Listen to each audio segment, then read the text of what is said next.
Hello બાળકો, જય શ્રી કૃષ્ણ. બાળકો, આપણે આગળના વિડીયોમાં બીજો પોઈન્ટ જોયો હતો ધીઝ અને ધોઝનો. આજે આપણે ત્રીજો પોઈન્ટ જોઈશું, ધ પ્રિપોઝિશન નામ યોગી અવ્યય. તો બાળકો, તમે બહુવચનના નિયમો તો મોઢે કરી જ લીધા હશે અને એના પછી એના જે શબ્દો હતા, કઈ રીતે બહુવચન બનાવવાના છે એ 30 શબ્દો પણ મોઢે કરી લીધા હશે. તો હવે જો તમે મોઢે કરશો તો તમને એ વાક્યો બનાવતા આવડશે. તમને એ નિયમો પણ યાદ જ હશે. 7 નિયમ તમારે મોઢે કરવાના છે. એમાં 7 નિયમોમાં પહેલો નિયમ શું હતો કે સામાન્ય રીતે એસ પ્રત્યય લગાવવાનો છે. બીજો નિયમ શું હતો કે જ્યારે શબ્દના અંતે S, double S, SH, CH, x કે હોય ઓ હોય ત્યારે ઈએસ પ્રત્યય લગાવીશું. ત્રીજો નિયમ શું હતો કે જ્યારે શબ્દના અંતે એફ કે એફ ઈ આવે તો એફ કે એફ ઈને કાઢી નાખીશું અને એની જગ્યાએ આપણે શું મૂકીશું? VES મૂકીશું. એ ત્રીજો નિયમ હતો.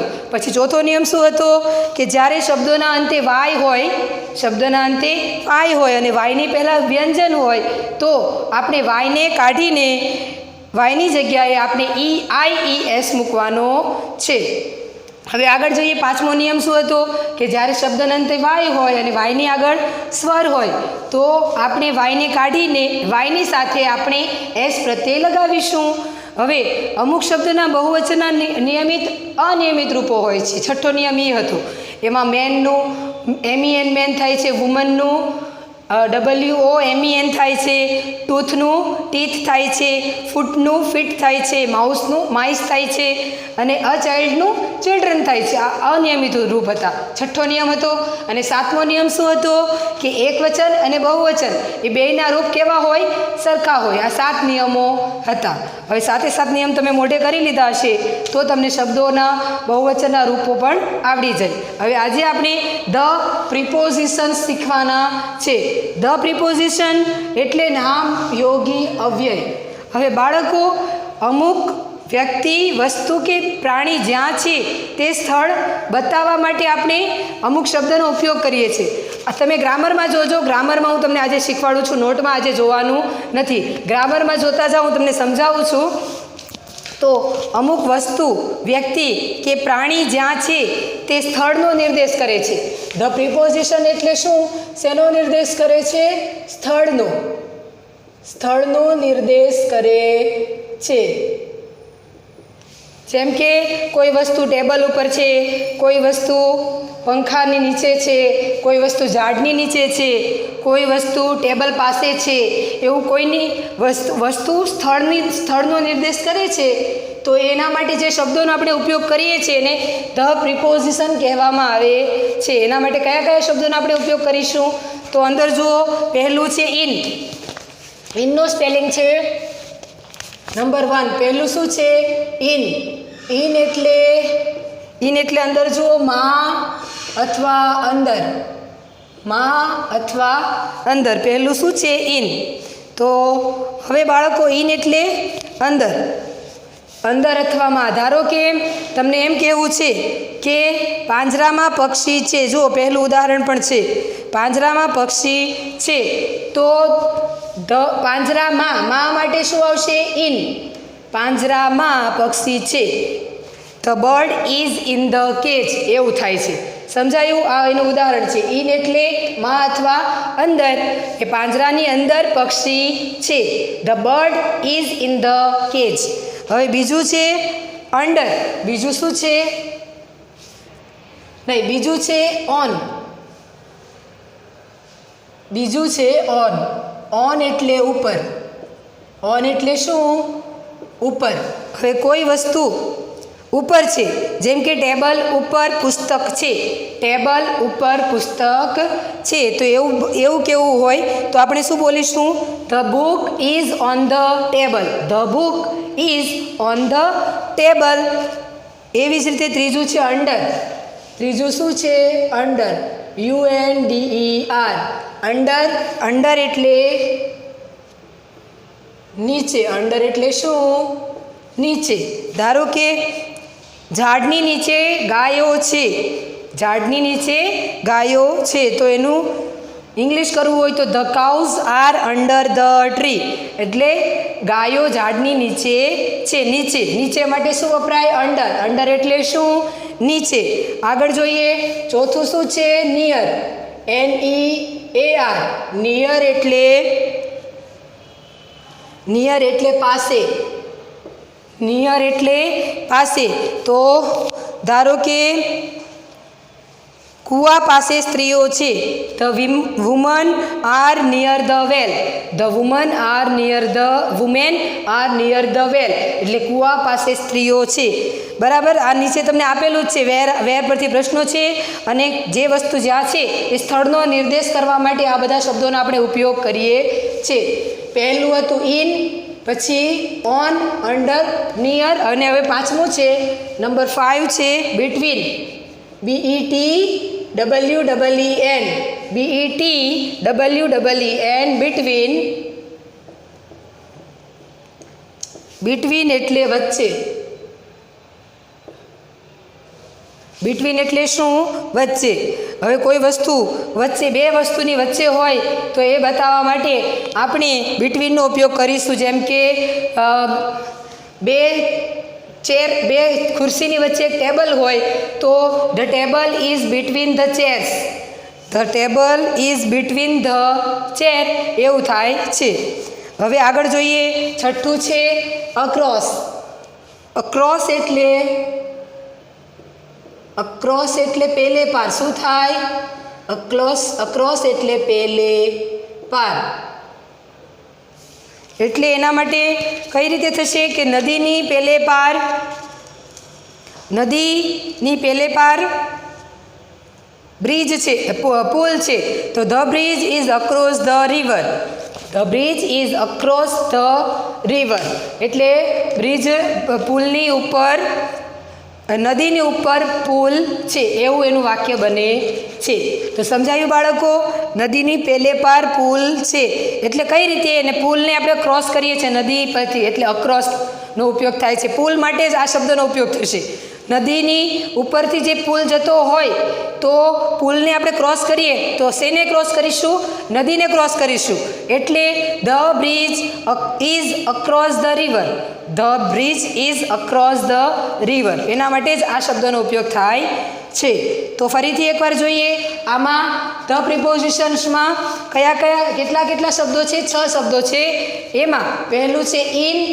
ઇન એટલે માં અથવા અંદર. ઇન એટલે માં અથવા અંદર.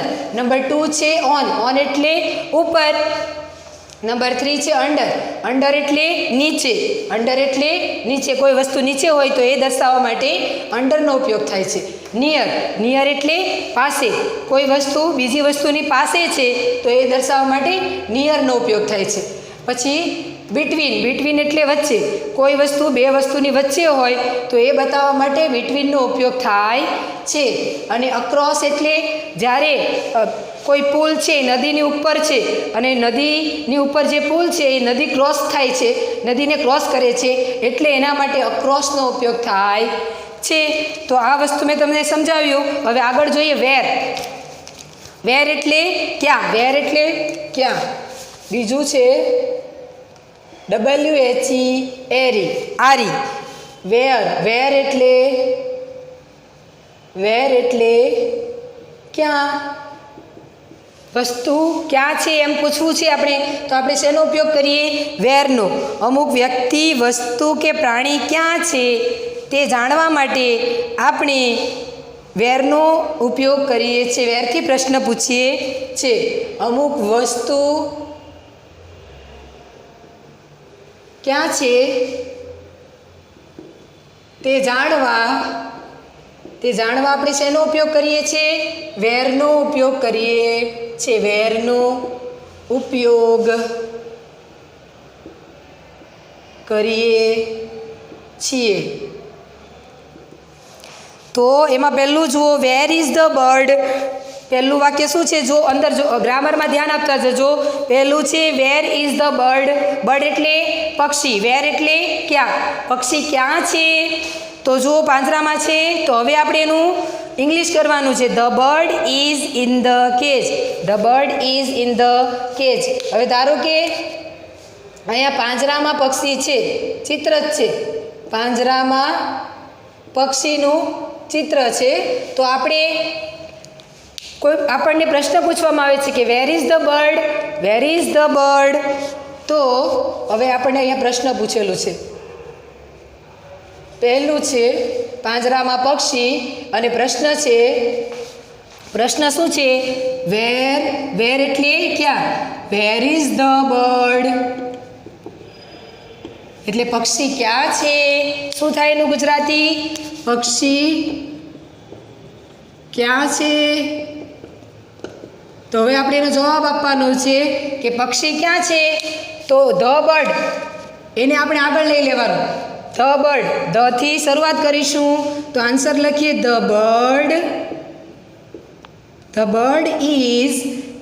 ઇઝ પણ લેવાનું. હવે પાંજરામાં છે, શેમાં છે? પાંજરામાં. એટલે માં માટે શેનો ઉપયોગ કરીએ આપણે? ઇનનો ઉપયોગ કરીએ. શેનો? In the cage. કેજ એટલે પાંજરું. The bird is in the cage. KAGE. Where is the bird? પક્ષી ક્યાં છે? તો પક્ષી પાંજરામાં છે. ક્યાં છે? પક્ષી પાંજરામાં છે. ઉદાહરણ નંબર 1 સમજાયું તમને? હવે બીજું છે, જુઓ અંદર બીજું છે ટેબલ ઉપર પુસ્તક. શું છે ચિત્ર? શેનું ચિત્ર છે? અહીંયા ચિત્ર હોય કે ટેબલ પર પુસ્તક.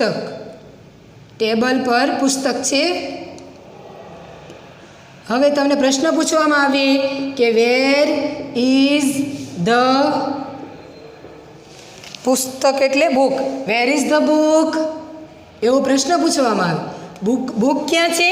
ટેબલની ઉપર છે. ક્યાં છે? ટેબલની ઉપર. ટેબલ પર પુસ્તક છે. તો વેર ઇઝ ધ બુક એવો પ્રશ્ન છે.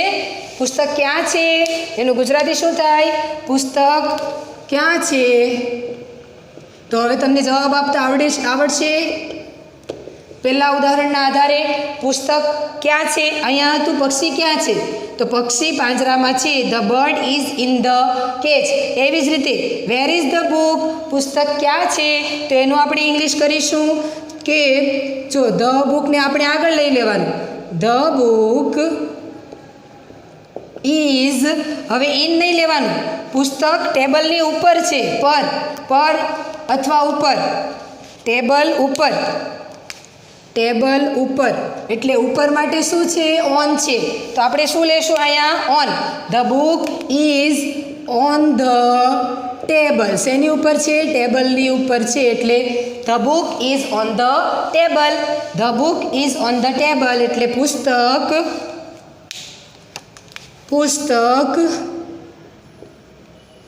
ટેબલ ઉપર છે. પુસ્તક ટેબલ ઉપર છે. સમજાયું બાળકો? હવે ત્રીજો પોઈન્ટ જોઈએ. તો ત્રીજું ચિત્ર શેનું લાગે છે તમને? જુઓ, ઝાડની નીચે ગાયો છે. ઝાડની નીચે ગાયો છે. તો ત્રીજું ચિત્ર અહીંયા તમને દોરેલું આપેલું હોય કે ઝાડ નીચે ગાયો. નંબર 3 ઝાડ નીચે ગાયો. અને પ્રશ્ન પૂછેલો છે કે વેર આર, ગાયો વધારે છે એટલે આર આવે. વેર આર ધ કાઉઝ. કાવ એટલે ગાય ને કાઉઝ એટલે ગાયો. વેર આર ધ કાઉઝ એટલે ગાયો ક્યાં છે? તો એનો જવાબ આપીશું આપણે ધ કાઉઝ. એનાથી શરૂઆત કરીશું. ધ કાઉઝ પછી આર લેવાનું છે. અહીંયા જે હોય ને એ જ અહીંયા ક્રિયાપદનું રૂપ મૂકવાનું છે. The cows are. હવે ઝાડની નીચે છે. નીચે માટે શું આવશે? જુઓ, અંડર. નીચે એટલે અંડર. તો the cows are under the tree. અંડરનું spelling UNDER. Under the tree. The cows are under the tree. ગાયો ક્યાં છે? તો ગાયો ઝાડની નીચે છે. ગાયો ઝાડની નીચે છે. સમજાયું બાળકો? ચિત્ર જુઓ અને સમજતા જાઓ. આગળ જોઈએ તો જુઓ સ્ત્રીઓ છે. સ્ત્રીઓ ક્યાં છે? તો કૂવા પાસે છે. તો તમને કૂવાની પાસે આપેલી છે. નંબર 4 જોઈએ તો ચિત્રમાં શું છે? કૂવા પાસે સ્ત્રીઓ. ક્યાં છે? કૂવા પાસે સ્ત્રીઓ. તો તમને પૂછવામાં આવે કે where are the women. Women એટલે સ્ત્રીઓ. WOMEN એટલે સ્ત્રીઓ થાય. Where are the womens. એટલે વુમેન એટલે સ્ત્રીઓ. સ્ત્રીઓ ક્યાં છે? તો તમે જવાબ આપશો કઈ રીતે? તો ધ વિમેન આર અહીંયા છે એટલે આપણે અહીંયા લેવાનું છે. ધ વિમેન આર નિયર શું કામ લીધું? કારણ કે પાસે છે. પાસે એટલે નિયર. કૂવા પાસે સ્ત્રીઓ છે. The women are near the well. Well એટલે કૂવો. સમજાયું? The women are near the well એટલે એનું ગુજરાતી શું થશે? સ્ત્રીઓ ક્યાં છે? કૂવા પાસે છે. સ્ત્રીઓ ક્યાં છે? કૂવા પાસે છે. Where are the women? તો the women are near the well. આ બધા શબ્દોનો ઉપયોગ કઈ રીતે થાય છે હું તમને વાક્યમાં કઈ રીતે કરવાનો એ તમને સમજાવું છું. હવે પાંચમું શું છે? બિટવીન. તો જુઓ આગળ ચિત્ર જુઓ નંબર 5. પાંચમું ચિત્ર છે કે કૂવો ઝાડ અને ઘરની વચ્ચે છે. કૂવો ઝાડ અને ઘરની વચ્ચે છે. ક્યાં છે? કૂવો ઝાડ અને ઘરની વચ્ચે છે. તો આપણે પહેલાં તો પ્રશ્ન હશે કે where is the well. Wear is the well એટલે કૂવો ક્યાં છે? તો આપણે એનો આન્સર આપીએ. કૂવો ક્યાં છે? તો કૂવો ઝાડ અને ઘરની વચ્ચે છે. તો શરૂઆત કરીએ આપણે. આન્સર કઈ રીતે આપીશું? તો લખીએ ધ વેલ ઇઝ બિટવીન. શેનો ઉપયોગ કરવાનો છે આપણે? બિટવીનનો. વચ્ચે છે એટલે વચ્ચે માટે શેનો ઉપયોગ થાય? બિટવીનનો. ધ વેલ ઇઝ બિટવીન એટલે વચ્ચે. બિટવીન ધ ટ્રી ઝાડ અને એન્ડ ઘર the house. The well is between the tree and the house. જો મેં પહેલાં ઝાડ લીધું છે અને પછી ઘર લીધું છે, બે ચાલે. The well is between the house and the tree. The well is between the tree and the house એટલે કૂવો ઝાડ અને ઘરની વચ્ચે છે. આ પાંચમો નિયમ હતો, પાંચમો ટોપિક હતો બિટવીન. હવે છઠ્ઠું શું છે? અક્રોસ. અક્રોસ શબ્દ નદી ઉપર વપરાય છે. કઈ રીતે? કે નદી ઉપર પુલ છે. નદી પર પુલ નદી ઉપર છે. નદી પર પુલ છે. આના માટે જ અક્રોસનો ઉપયોગ થાય છે. અક્રોસ એટલે જેને ક્રોસ કરવાનું છે એનો અર્થ એ થાય છે. અક્રોસ એટલે જેને ક્રોસ કરવાનું છે એ. પણ આપણે એવું નથી કહેવાનું કે આપણે પુલને ક્રોસ કરીએ છીએ, એવું નથી કહેવાનું. આપણે પુલની જગ્યા બતાવવાની છે. શું બતાવવાની છે? કે નદી ઉપર પુલ છે, પણ એના માટે આપણે અક્રોસનો ઉપયોગ કરીશું કે વેર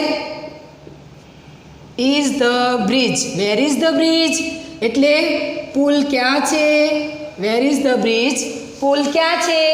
તો આન્સર છે ધ બ્રિજ ઇઝ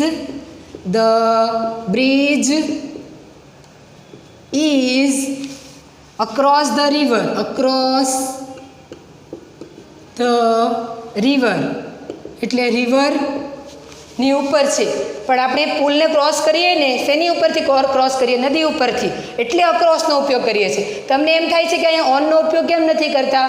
પણ આપણે પુલને ક્રોસ કરવાનો છે, પુલને આપણે ઓળંગવાનો છે, એટલે એ નદીની ઉપર થઈને ઓળંગવાનો છે, એટલે આપણે અક્રોસનો ઉપયોગ અહીંયા કરીએ છીએ. અક્રોસ એટલે પહેલે પાર જવા માટે આપણે નદી પરથી જવું પડશે, એટલે આપણે અહીંયા અક્રોસનો ઉપયોગ કરીએ છીએ. પણ એનું ગુજરાતી શું થશે?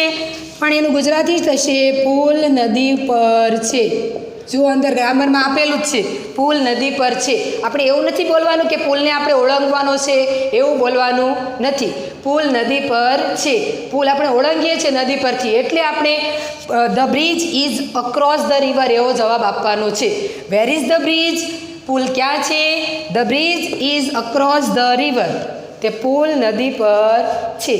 તો બાળકો આ બધા 6 શબ્દોનો ઉપયોગ આપણે ક્યાં કર્યો એ આપણે જોયું.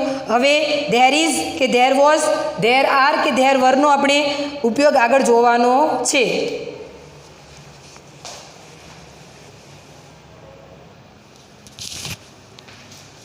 બાળકો હવે આપણે there is, there was, there are કે ધેર વેર એનાથી વાક્યો કઈ રીતે બનશે એ તમને હું શીખવાડું છું.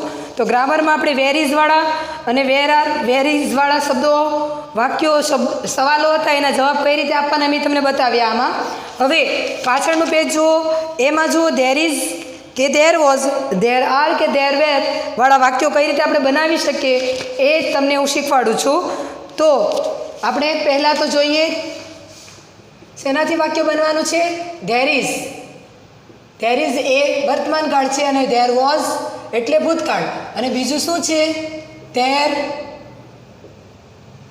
આર આ વર્તમાન કાળ છે, અને વેર એટલે આ ભૂતકાળ છે. There are, there were. હવે જો પહેલું વાક્ય આપણે આગળ શીખી ગયા એ જ છે કે the bird is in the cage. પહેલું શું વાક્ય હતું? કે the bird is in the cage, કે પક્ષી પાંજરામાં છે. ધ ઇન ધ કેજ, પક્ષી પાંજરામાં છે, એવું વાક્ય આગળ હતું. પક્ષી ક્યાં હતું? તો પાંજરામાં છે, પક્ષી પાંજરામાં છે. હવે આ વાક્ય શેનાથી શરૂ થયેલું છે? જો ધથી શરૂ થયેલું છે, પણ આપણે ધેરથી શરૂ કરવાનું છે, ધેરથી. તો ધેરથી વાક્ય શરૂ કરવા માટે એમાં શબ્દો તો બધા આનો જ ઉપયોગ થશે, પણ વાક્ય રચના બદલાઈ જશે. તો વાક્ય રચના કઈ રીતે કરવાની છે એ હું તમને બતાવું છું. તો આ ધથી શરૂઆત નથી કરવાની, ધને આપણે કાઢી નાખીશું. The bird is in the cage, તો ધને કાઢીને આપણે ધેરનો ઉપયોગ કરીશું. ધેર ઇઝ, જો અહીંયા ઇઝ હોય તો ઇઝ લેવાનું, વોઝ હોય તો વોઝ લેવાનું, અહીંયા જે હોય એ અહીંયા લેવાનું છે. ધેર, આ ધને કાઢી નાખવાનું છે, ધને કાઢી નાખીશું આપણે, ધેર લેશું, ધની જગ્યાએ ધેર લેશું. ધેર ઇઝ અ, હવે ધ તો આપણે કાઢી જ નાખવાનો છે, ધને આપણે કાઢી જ નાખવાનો છે. ધેર ઇઝ અ કરી નાખીશું. શું કરીશું? A. There is a bird, બર્ડનું બર્ડ જ લેવાનું છે ફરીથી. ઇઝ તો આપણે અહીંયા લઈ લીધું એટલે ઇઝ લેવાનો નથી, ઇઝ અહીંયા લેવાઈ ગયું છે એટલે ઇઝ લેશું નહીં. પછી ફરીથી જે હતું એ લખી દેવાનું. In the cage, in the cage, તો પાંજરામાં પક્ષી છે. સમજાયું? જો ફરીથી સમજાવું, the bird is in the cage, તો પક્ષી પાંજરામાં છે, એવું વાક્ય છે. ધથી શરૂઆત છે, તો ધને આપણે કાઢી નાખવાનું છે અને એની જગ્યાએ ધેરનો ઉપયોગ કરવાનો છે. તો ધેરનો ઉપયોગ કરીને વાક્ય બનાવતા તમને આવડે છે? તો ધેરનો ઉપયોગ કરીને વાક્ય કઈ રીતે બનશે? There is a bird in the cage.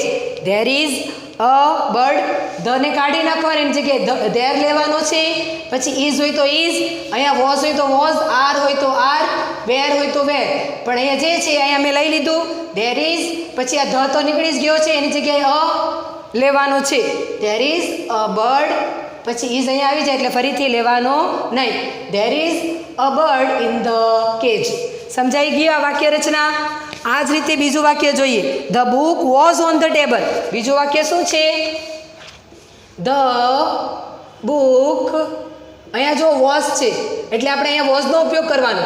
જે વાક્યમાં અહીંયા હોય એનો જ ઉપયોગ ધેરવાળા વાક્યોમાં કરવાનો છે. The book was on the table. On the table. આ જો ભૂતકાળનું રૂપ છે, વોઝ આવ્યું. ભૂતકાળનું રૂપ હોય તો આપણે એ રીતે જ વાક્યનું ગુજરાતી કરીશું કે ટેબલ પર પુસ્તક હતું. ભૂતકાળનું છે, પહેલાં હતું, અત્યારે વર્તમાન કાળ નથી. The book was on the table. The book was on the table. પુસ્તક ક્યાં હતું? ટેબલ પર હતું. તો હવે એનું આપણે ધેરનો ઉપયોગ કરવાનો છે. જો અહીંયા આપણે ધેરનો ઉપયોગ કર્યો, અહીંયા ધેરનો ઉપયોગ કર્યો. હવે ધને કાઢી નાખવાનું છે. ધથી શરૂઆત કરવાની નથી, તો ધને આપણે કાઢી નાખીએ. એની જગ્યાએ આપણે શું લખીશું? ધેર. શું કામ? આપણે ધેરથી વાક્યની શરૂઆત કરતાં શીખવાનું છે. ધેરથી વાક્ય શરૂઆત કરીશું તો ધેર લેવાનું છે. પછી અહીંયા જે છે એ જ લેવાનું છે. There was. અહીંયા ઇઝ હતું તો આપણે ઇઝ લીધું. અહીંયા વોઝ છે તો આપણે અહીંયા વોઝ લેશું. પછી ધ તો નીકળી ગયો છે, ધ નીકળી જશે. ધ નીકળી જશે, એની જગ્યાએ અ લેવાનું. ધની જગ્યાએ અ. અને બુકનું book. The a book. There was a book. પછી સેમ વાક્ય on the table. On the table. ફરીથી વોઝ લેવાનું નથી, બે વાર વોઝ આવશે નહીં. વોઝ એકવાર અહીંયા આવી ગયું, there was a book on the table. બીજી વાર વોઝ આવે નહીં. સમજાયું? ધ તો આપણે કાઢી જ નાખવાનો છે. ધને તો આપણે લેવાનો જ નથી. એની જગ્યાએ આપણે ધેરને લેવાનું છે. The book was on the table. તો ધ કાઢીને આપણે ધેર લેશું. તો there was a book on the table. એટલે પુસ્તક ક્યાં હતું? ટેબલ ઉપર હતું. હતું એટલે ભૂતકાળનું રૂપ આપણે લીધું છે. આગળ જોઈએ ત્રીજું વાક્ય શું છે? તો ત્રીજું વાક્ય છે the cows are under the tree. The cows. Cows એટલે ગાયો. The cows are. અંડર એટલે નીચે. Under the tree. ટ્રી એટલે ઝાડ. ઝાડ નીચે ગાયો છે. ફરીથી આપણે ધને કાઢીને શેનો ઉપયોગ કરીશું? ધેરનો. તો ધેરનો ઉપયોગ કરીને વાક્ય લખીએ. હવે તમને આવડી ગયું. ધને કાઢી નાખશું, એની જગ્યાએ ધેર લેશું. પછી અહીંયા જે છે એ અહીંયા લખવાનું છે ધેર આર કાઉઝ. આને તો લેવાનું જ નથી, તો કાઉઝ લખીએ. There are cows under the tree. Under the tree. There are cows under the tree. ઝાડ નીચે ગાયો છે. ગાયો ક્યાં છે? ઝાડ નીચે છે. સમજાયું? આર બીજી વાર લેવાનું નહીં, એકવાર લેવાઈ જાય એટલે બીજી વાર લેવાનું નથી. આગળ જોઈએ નંબર 4. ચોથું વાક્ય જોઈએ. તો ચોથું વાક્ય શું છે? The woman were near the well. The woman were એટલે ભૂતકાળનું રૂપ છે. વુમેન એટલે સ્ત્રીઓ. ધ વુમેન વેર નિયર એટલે પાસે. ધ વેલ એટલે કૂવો. The women are near well. Near the well એટલે સ્ત્રીઓ કૂવા પાસે હતી. જો વેર એટલે ભૂતકાળનું રૂપ છે એટલે આપણે શેનો ઉપયોગ કરીશું? હતી. ક્યાં હતી? તો કૂવા પાસે. સ્ત્રીઓ કૂવા પાસે હતી. તો આપણે એનું ધેરથી વાક્ય બનાવીશું. તો ધને કાઢી નાખવાનો છે, એની જગ્યાએ શેનો ઉપયોગ કરવાનો? ધેરનો. તો લખીએ ધની જગ્યાએ ધેર. પછી અહીંયા જે હોય એને લેવાનું વેર. There were women. ફરીથી વેર લેવાનું નહીં. પછી near the well. Near the વેલ. કૂવા પાસે સ્ત્રીઓ હતી. કૂવા પાસે સ્ત્રીઓ હતી. હતી શું કામ? કારણ કે વેર ભૂતકાળનું રૂપ છે એટલે. જો વોઝ, આ વેર અને આ વોઝ, આ બે છે ને ભૂતકાળના રૂપ છે. અને ઇઝ અને આર એ બે વર્તમાન કાળના રૂપ છે. તો આગળ જોઈએ. જે અહીંયા હોય એનો જ અહીંયા ઉપયોગ આપણે કરવાનો છે. પાંચમું વાક્ય જોઈએ. પાંચમું વાક્ય છે the well is between the house and the tree. The well.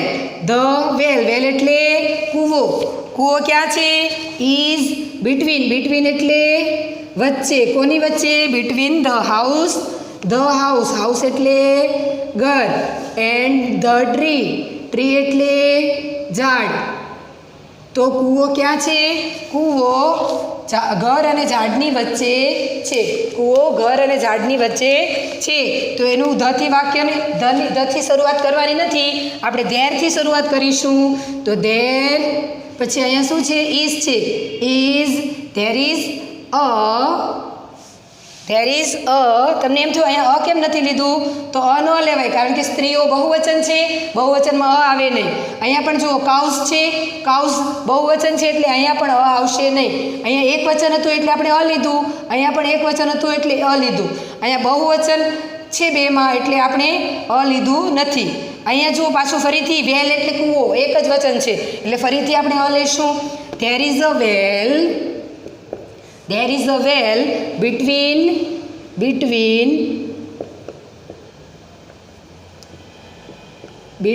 the house and the tree. સમજાયું બાળકો? આપણે ધની જગ્યાએ ધેરનો ઉપયોગ કરવાનો છે એટલે ધનો ઉપયોગ આપણે કરવાનો નથી. The bird is in the cage, there is a bird in the cage.